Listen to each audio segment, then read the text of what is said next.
So you guys just played Philly last night. Played at Bam Margera's Club. Yeah. From MTV Jackass fame. Read on Twitter that Don Vito was there. Anything happen? Yeah, you know, he was sitting at the end of the bar getting a lot of love from some older ladies.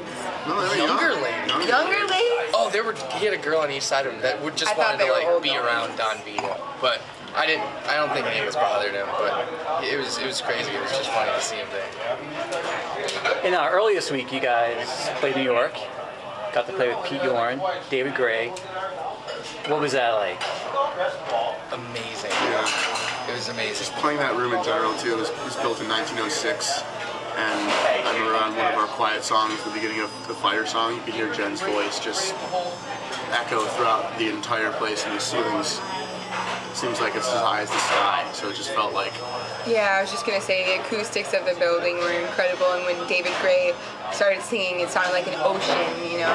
And it was really cool to see a band of that caliber play a show like that too. You know, we got to sit in the balcony and really just watch how everything went down, and just from the beginning of the day, from the setup to the actual performance, it was like a very big learning experience for us, and everybody was extremely professional and kind, and that was cool.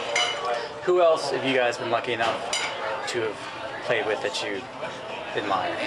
We just got off tour with a co-headlining bill with Annuals, and we've been fans for them for a while, and they were phenomenal every single night and really inspiring, and got along with them really well on a personal level, and we haven't been that lucky this year with playing with bands that we feel like we are on the same level with, you know what I mean? Yeah, we've gotten to play a few shows with a band called AM Taxi. They're from Chicago too, and they're incredible live. Yeah. And what else have we played with? We did a fest this year with Weezer and like Blink-182, and I mean it was just crazy to be that close to, you know, bands that like you grew up with and you know, love their, you know, certain records, and just it was really cool. It was a very surreal experience.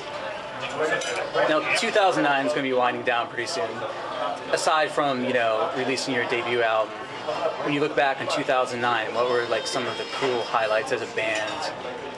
I think it was awesome to go from being, you know, to having barely anybody at the shows in all of the cities to having a few hundred people at the end of the year, and just like really getting to share that experience with everyone and keeping in touch with our fans, and feeling really welcomed. Everybody was so supportive, and you know, it was fun. It pushed us to be a better band. It pushed us to change it up for our shows, and we learned a lot. I think we made a lot of discoveries with our music, and it became fresh to us again, you know. Definitely surpassed like all expectations. You know, like we didn't think we'd be doing any headlining tours, and then selling out multiple shows on those headlining tours. Like none of that we thought was going to happen in this year. So I mean, just to see the fan base grow as any band would dream, it really went that according to plan, like perfectly. So we're really fortunate for that. Yeah, there are a lot of little kids who come up to us after the show and say, "Oh, you guys inspired me to write a song with my band," or "You inspired me to create a band," or "I went home and I wanted to do, you know, what I love to do," and that feeling, that connection was awesome, you know. Now, your album title, Ordinary Riches, comes from, quote, Irish playwright, author Oscar Wilde. I was reading that Morrissey is also influenced by him. Cool. What do you, in his music, what do you think why do you think he makes such a big impression on artists, or you in particular? Why was the influence? I just really love the way that he was always sort of poking fun at people in society and how they carry themselves. You know, he was kind of shedding light to the way that they mask their insecurities through catty conversations or comparisons or sizing each other up, and they kind of, you know, take this route where they don't really face the fact that life is too short to do that. You know what I mean? So I just really appreciated his sense of humor. I was also reading that you worked at American Apparel, correct? American Eagle? American Apparel. You guys dropped out of college to kind of just get this thing going. I mean, did you ever think that it would get this far? No. I mean, it's amazing how, I mean, maybe just not as quick. I mean, if you you always, you know, work at something and give it your all. You're gonna, you know, whatever you put in, you're gonna get out. But it's just this last year has been, you know, amazing with all the opportunities that we've gotten and all the experiences. We definitely believed in it from the start, though. We just, like you were saying, we just didn't think that it would go this smoothly and this according to plan and this quickly. And so, I mean, we're very thankful and just can't believe it every day when we could just show up to a club and there's a line of people waiting. We're like, how do you even know about us? Yeah, it pushes us to work harder. You know, we want to earn everything. I think that's been sort of the mentality, like, you know, greasy elbows, get it done, you know, grow and evolve and things like that. Now, one of the benefits of being in the band, obviously, is traveling the country and going to cities that you probably would have never visited. Right. I imagine you've been around the U.S. a few times by now, at least? Yeah, I think 4 or 5. How has that changed your outlook, like, on the country? Like, how has that affected you seeing each city and, you know?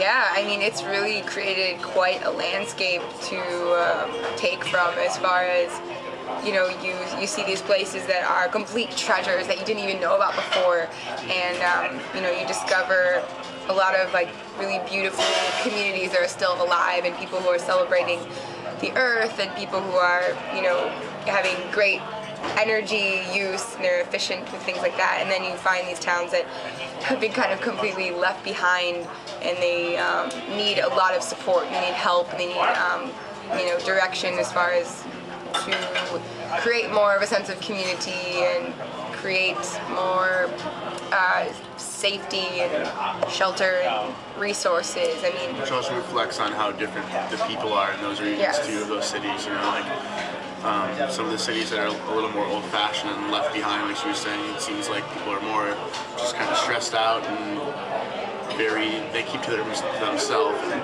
like there's a city like Portland, which is kind of the opposite, and they're very like on top of, you know, new technology, new art. They're very cultured and very excited about embracing and supporting, you know, bands or art or anything like that. And it's really cool to see and meet these different people in different regions and compare it, and makes you appreciate where you come from and get a better perspective on that too. Now, social media, you guys are on Twitter, Facebook, all that stuff. Do you think that somehow that takes away from like the mystery of a band? Like when I was growing up, I mean, I didn't hear an album until it came out on that Tuesday. Yeah. When I went to go see a show, I didn't know what the stages looked like until I went to the show that night. Yeah. I mean, it's good and bad. Like, how do you guys view all that? I don't want to know everything about my favorite band. You know what I mean? I want to sort of like find things out naturally and not be force-fed what they're doing every day or something like that. And I know that it's exciting, but I'm not a huge fan of the constant updating, you know what I mean? But I do appreciate trying to share something with a lot of people in a short amount of time.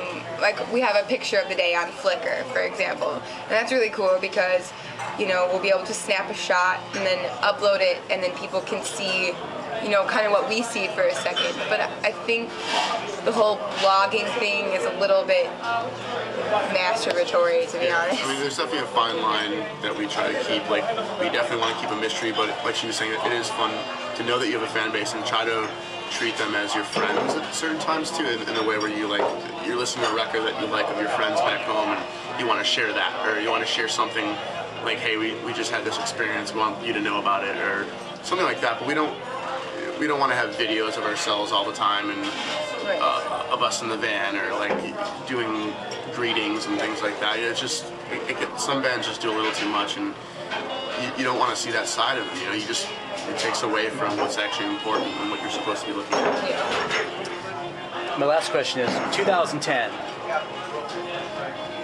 What are you guys up to? I mean, your tour ends. Is this the end of the tour in Phoenix? We have 2 more shows. Is that it for the year? And then you gotta record? Next year's gonna be crazy.